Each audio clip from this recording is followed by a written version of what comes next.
Jaki melihat sesosok terbang warna putih dari pohon ke pohon satu ke pohon lainnya. Dia ngelihat sesosok kaki berwarna putih.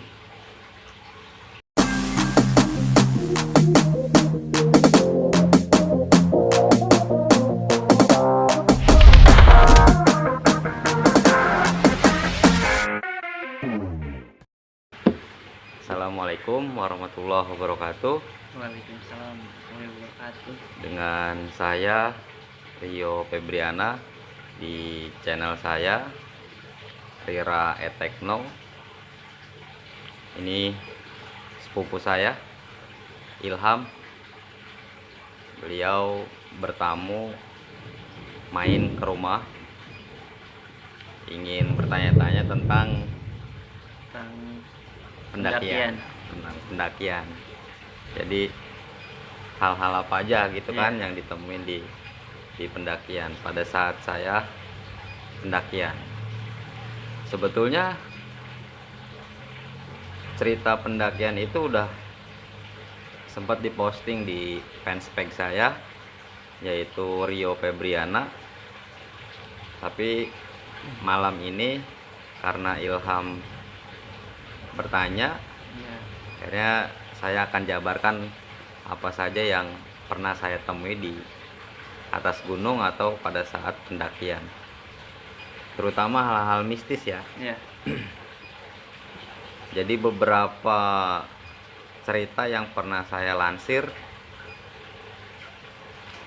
lumayan banyak respon, ya belum ratusan ribu tapi baru puluhan ribu orang yang respon dan yang membagikan cerita saya, artikel saya. Nah, judulnya itu di fanspage saya Rio Febriana, teror kabut mistis di Gunung Kol. Jadi langsung saja. Ya, langsung aja. Ngopi dulu. Ya, boleh. Ngopi. Minum ya. Ngopi dulu. Biar lebih rileks kita sambil ngerokok ya. Iya. Sambil ngerokok aja. Jadi pada saat saya berempat di kantor yang akan mau menghadapi libur, yaitu di hari Jumat. Malam Jumat. Tapi rencana itu disusun pada hari Kamis sore. Kemudian hari Sabtunya kita akan mau naik. Saya tidak bisa sebutkan nama gunungnya, tapi saya kasih kisi-kisi bahwa gunung tersebut ada di Bogor. Nah, jadi kami berempat itu pada saat itu mau mendaki di Sabtu. Namun karena hasrat yang sangat besar, keinginan yang sangat besar, akhirnya berangkat pada Kamis sore. Nah, jadi kita majuin kan waktunya jadi malam Jumat. Nah, pada saat itu inisial atau nama samaran saya berangkat dengan Rifat, fraksi dengan Jaki. Nah, di situ Rifat, Jaki dan fraksi berangkat menggunakan mobil. Kita pergi dari jam 3 sore sampai ke lokasi sekitar 3 jam. Maksudnya bukan lokasi hiking ya, tapi rumah pemukiman. Jadi kita ketemu dengan seseorang dulu di sana yang memang sebelumnya kita kenal. Nah, lanjut ya. Jadi di sana itu malam nggak boleh melakukan pendakian karena gerbangnya sudah tutup. Nah, kenapa kita ambil jalur lewat pemukiman? Karena kita akan melakukan pendakian malam hari. Nah, di situ namanya Mang Aco. Eh, nama samarannya Mang Aco. Tapi memang 3 huruf dia namanya Mang Aco. Jadi Mang Aco. Sebetulnya Mang Aceh. Panggilnya Aco. Nama samaran Oh, di nama situ. samaran. Karena dia nggak mau disebutin di artikel Oh, itu. iya. Nah, jadi kita putuskan untuk berangkat pada Ba'da Isya sekitar jam setengah 8. Tapi karena ada alat-alat yang belum terpenuhi, belum memadai, akhirnya berangkat pada pukul 20.00, jam 8. Jam 8 kita mulai berangkat di situ. Dengan mengucap bismillah, kita berangkat. Jadi total regu sekarang, total tim ada 5, yaitu leadernya tetap saya, navigatornya Mang Aceh pada saat itu. Nah, keril yang memang tinggi, besar, karena persediaan banyak, karena akan hacking pada saat itu dari Kamis, Jumat, Sabtu, Minggu, sekitar 3 harian.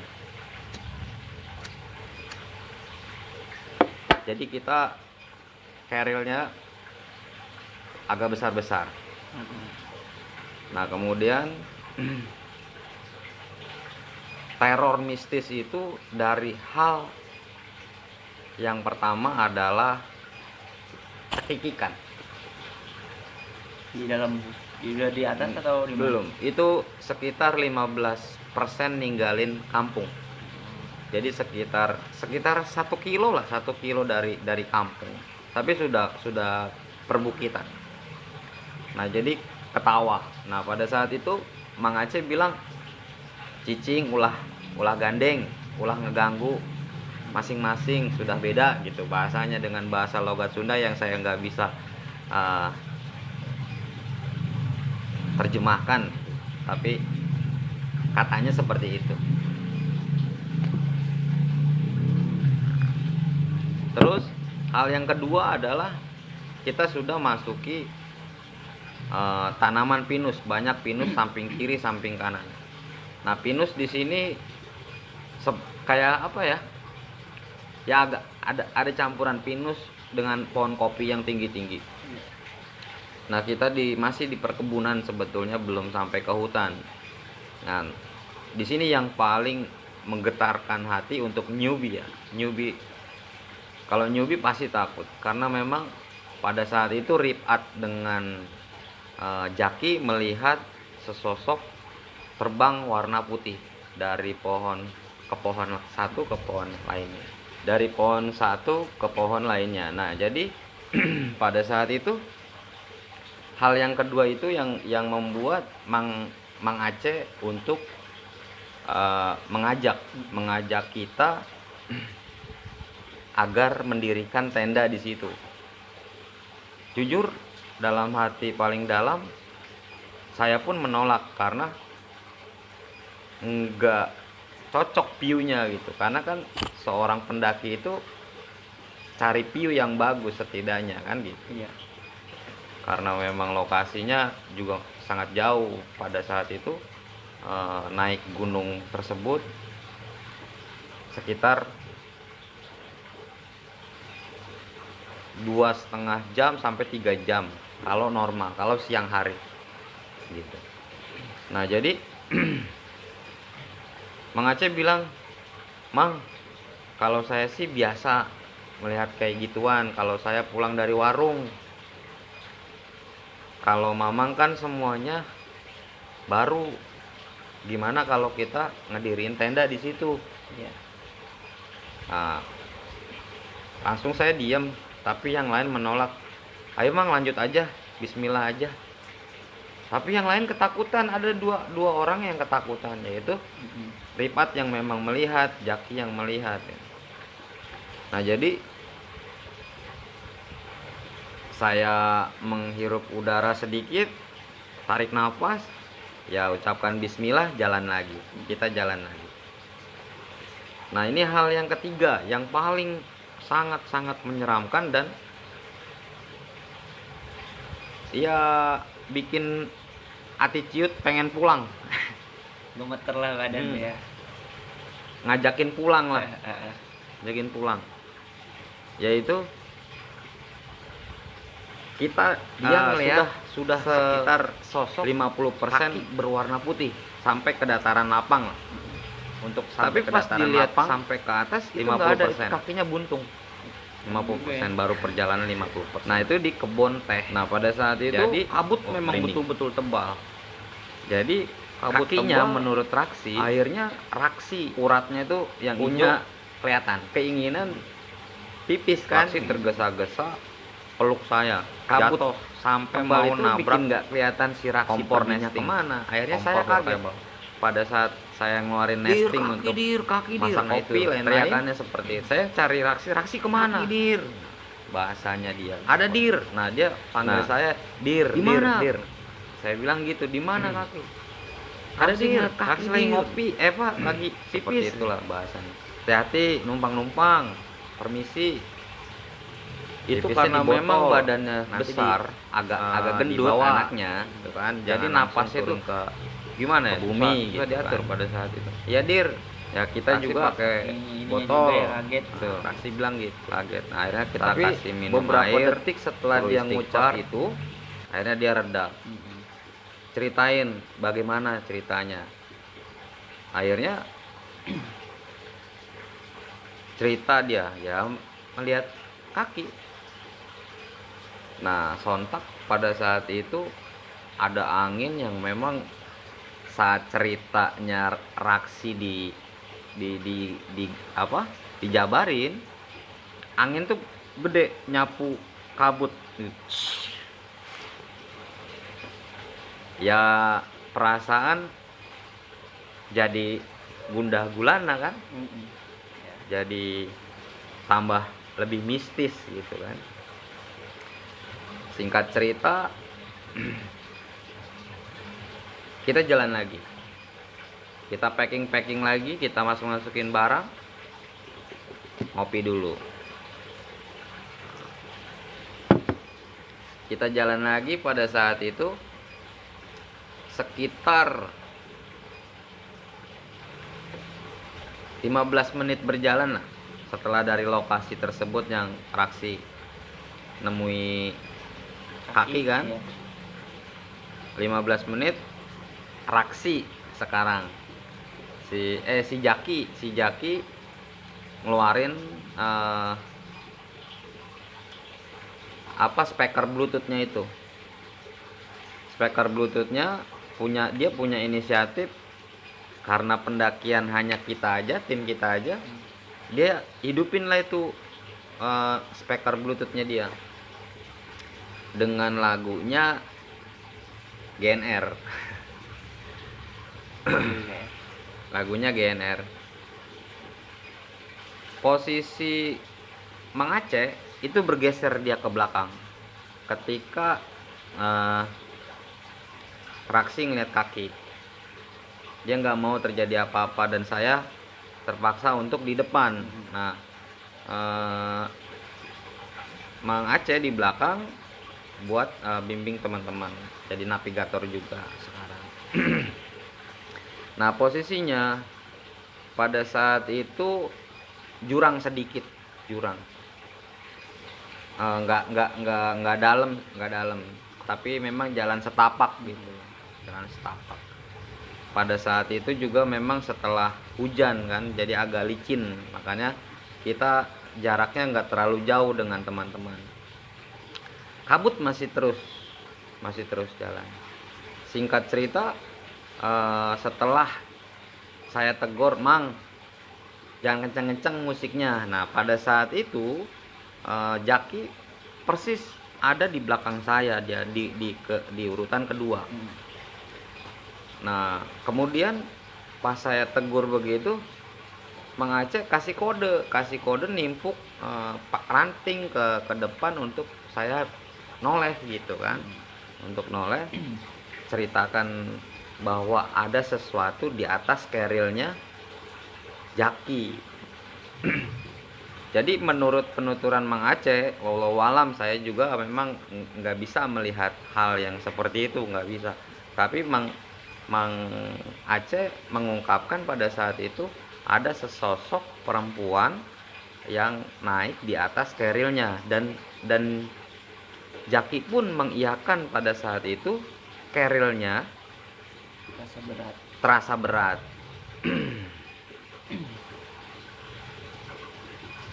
Jadi pas saya bilang, Mang matiin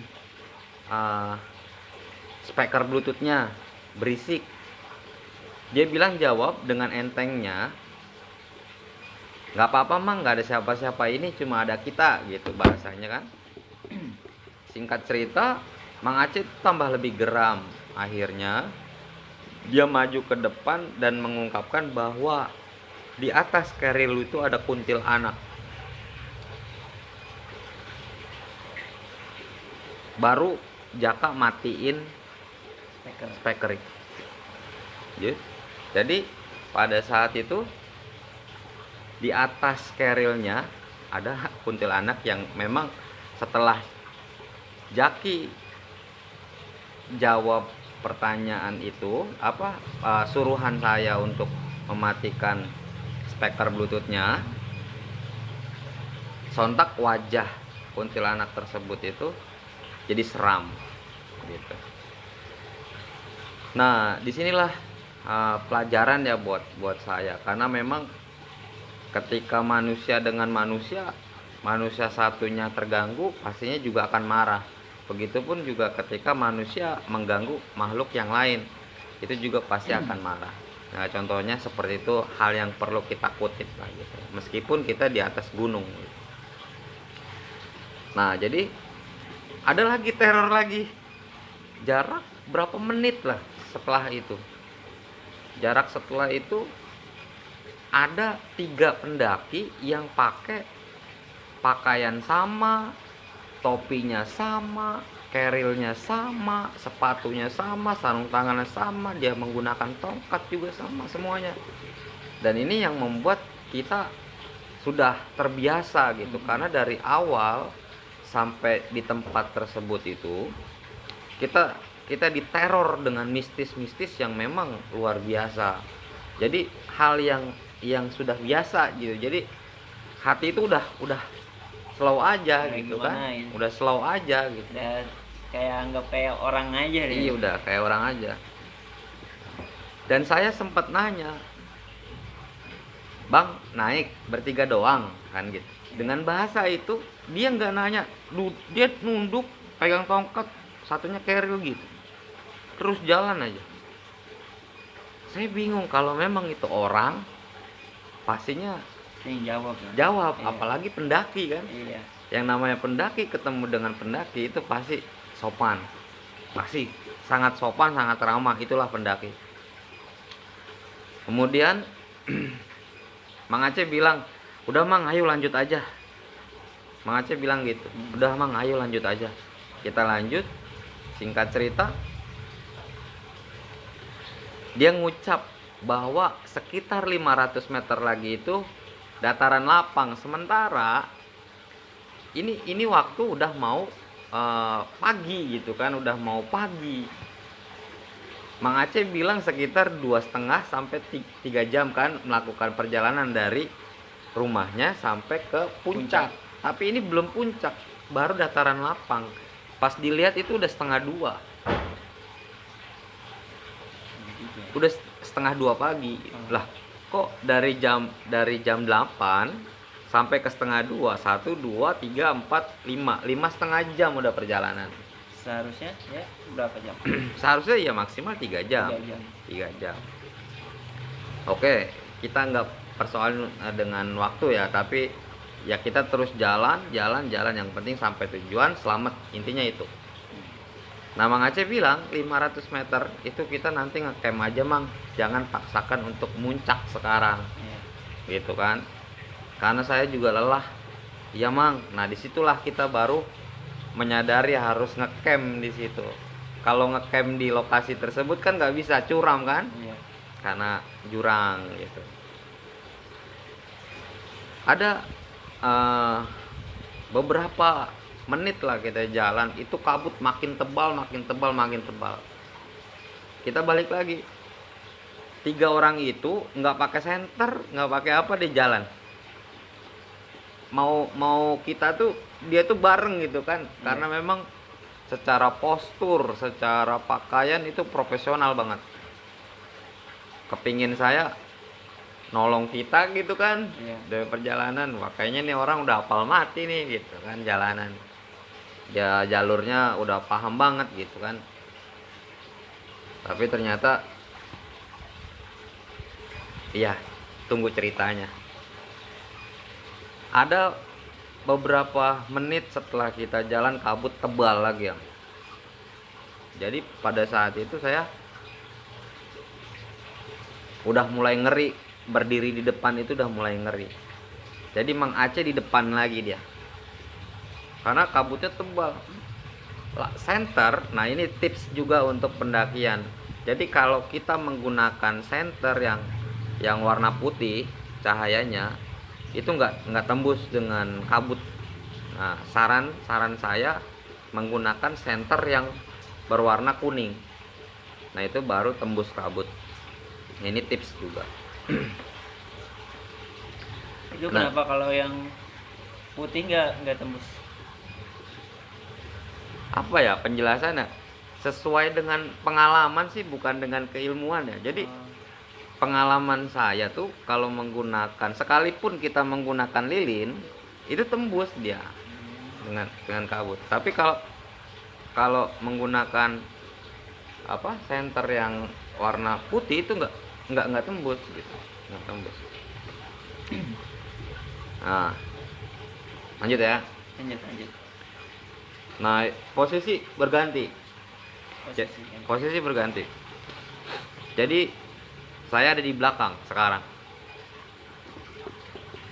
Mang Aceh di depan. Tapi kabut nutup banget.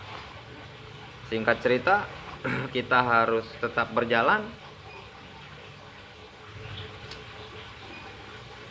Akhirnya Mang Aceh mutusin untuk bawa pakai tali karabin tuh, pakai tali dia. Jadi ikat pinggang satu sama lain lagi. Karena kabutnya jarak Mang Aceh, Rifat, Jaki, Mang Aceh ke Rifat aja selang 1 orang itu nggak kelihatan. Jadi tebal kayak. ini kesini itu nggak kelihatan. Nah, inilah kabut luar biasa. Singkat cerita, kita menggunakan itu sampai juga lah di lokasi, di dataran lapang tersebut gitu kan. Akhirnya kita pada malam itu, pada pagi itu karena sudah hampir jam 2, kita mendirikan tenda di situ untuk kejar sunrise di situ, bukan di puncak gitu. Nah, malam itu selesai, alhamdulillah kita selesai di situ. Tapi yang lebih menyeramkan lagi, cerita yang sesi di sore harinya luar biasa, yang membuat saya selalu terngiang-ngiang sama keindahannya gunung, kemistisannya gunung. Kita harus menghargai apapun. Iya, menghargai, kita harus punya adab dan lain-lain. Makanya makin banyak pengalaman pendakian, justru orang semakin tidak sombong di kehidupan keseharian. Nah, itulah pendaki. Jadi sifatnya semuanya tuh tumpah tuh di gunung itu, tumpah aja. Pokoknya yang tukang ngeluh, yang tukang bohong, yang tukang apa itu ada di situ semua. Jadi ketahuan karakternya. Ketahuan.